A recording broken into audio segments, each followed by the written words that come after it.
distant from the idea of empathy, let alone the practice of it, that we don't sometimes even know what the word means. We know it sounds something kind of like sympathy. Sympathy is to understand where somebody else is coming from, to acknowledge somebody else's pain. Empathy is to feel their pain. To feel their pain. The Prophet ﷺ exhibited this beautiful, unbelievable quality of empathy. And I want to share very quick, rapid fire, so try to stay with me. I just want to share a couple of examples of this empathy in regards to different people. How he would practice his empathy with different people. It didn't matter who it was. When Ikrimah, the son of Abu Jahl was the man who had declared war against the Prophet ﷺ, the Muslims and Islam. He had killed Muslims just for believing. He had tortured Muslims just for believing. And he was at the head of multiple plots to assassinate the Prophet ﷺ. He eventually led an army into the battlefield with the intent of killing the Prophet ﷺ and as many Muslims as possible. This man made it very clear what his position was in regards to the Prophet ﷺ and Islam. And he eventually died with those same convictions. His son, who had fought by the side of his father and in fact continued his father's work after his father's death, he is now coming to Mecca to meet the Prophet ﷺ after the conquest of Mecca. And the Prophet ﷺ, when he receives the news that Ikrimah has entered Mecca and he's on his way to see you, the Prophet ﷺ turns to his companions and he says, his father's name was Amr bin Hisham, and they used to call him Abu al-Hakam because he was a leader of his people. But the Muslims used to call him Abu Jahl because of his actions and his conduct. The Prophet ﷺ turns to the Muslims, the believers, and he says, Ikrimah is coming. And I am hopeful that he will embrace and accept Islam.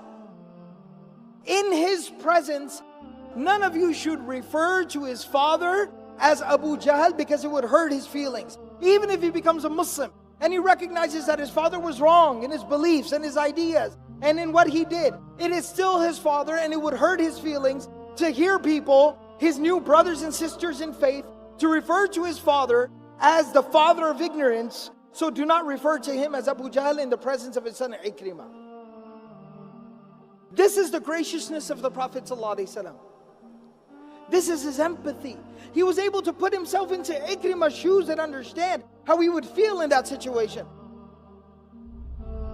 One of the main conspirators against the Prophet ﷺ, the head of the munafiqun, the hypocrites in Medina, Abdullah bin Ubay bin Sulul, when his son comes to the Prophet ﷺ saying that my father has died and I know that he was completely opposed to you and he said terrible, reprehensible things about you, but he was my dad and I worry about him. The Prophet ﷺ on the spot removes his shirt, takes off his own shirt, and he gives it to him and he says, wrap him in this, use this as his shroud and bury him in that. What would we do to have the shirt of the Prophet ﷺ? Can you imagine being buried in the clothing of the Prophet ﷺ? What an honor, what a blessing. And even though Allah subhanahu wa ta'ala made it clear, this would not forgive his sins and what he had done wrong. But the Prophet ﷺ at that time is thinking of the son and putting himself in the son's shoes. Imagine what he feels like losing his father. That's empathy. The Prophet of Allah sallallahu alaihi wasallam, very touching story. His grandson Hussein radiallahu ta'ala anhu, the son of Ali and Fatima radiallahu ta'ala anhuma. Hussein radiallahu ta'ala anhu, he was the younger of the two brothers, Hassan and Hussein radiallahu ta'ala anhuma. May Allah be pleased with both of them. The younger one, he used to stutter. The younger one, he used to stutter. He had a very severe stutter, to the point where he could not even complete a sentence.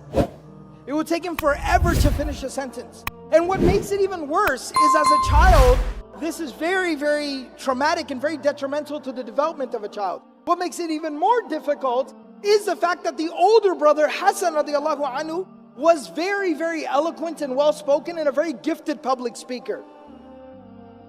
So think about the pressure that put on the younger brother, stuttering so much. And so he used to stutter so much. And you know, when kids start to get a little bit older, they're 4 or 5 years old, they start to develop a little bit of courage, and they like to talk. One time, the Prophet ﷺ is sitting with quite a few companions, and his grandsons are sitting with him, and the younger one who stutters, he starts to chime in and say something. Because they love their grandfather, they're used to talking to him, he starts to say something. And the Prophet ﷺ used to afford each and every person so much respect that when somebody would speak, he would become quiet. He would not just turn towards them with his face, he would turn towards them with his chest, and he would look at them while they spoke.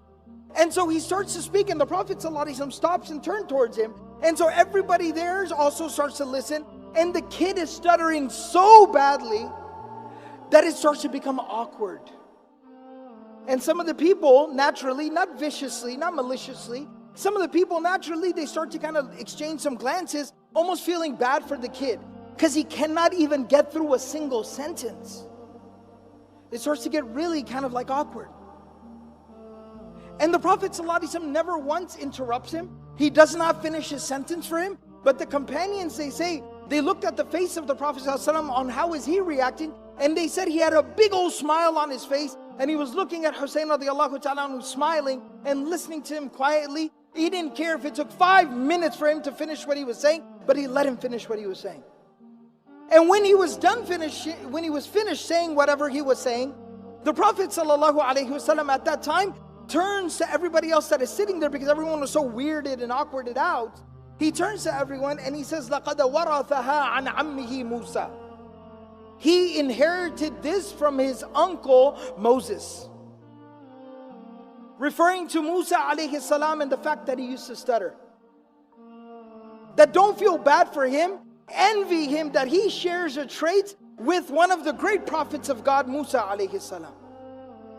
He turned that negative into a positive, putting himself in that child's shoes and realizing what he needed at that time.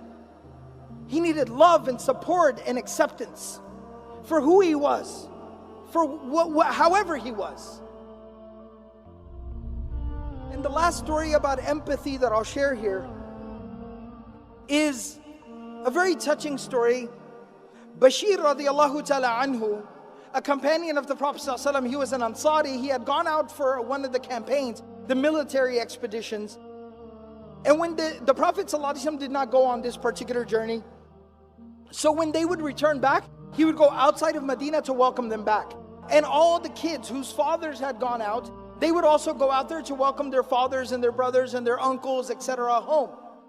So they're out there and they're all waiting for people to come back. And as slowly everybody is coming back, and the Prophet ﷺ would wait, and then he would come at the back of the army. He would be at the end watching over everybody, the shepherd.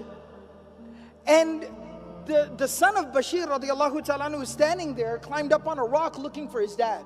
And he sees people keep on coming. He keeps asking, have you seen my dad? Have you seen my dad?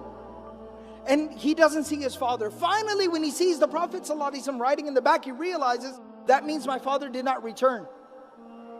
And he starts to cry.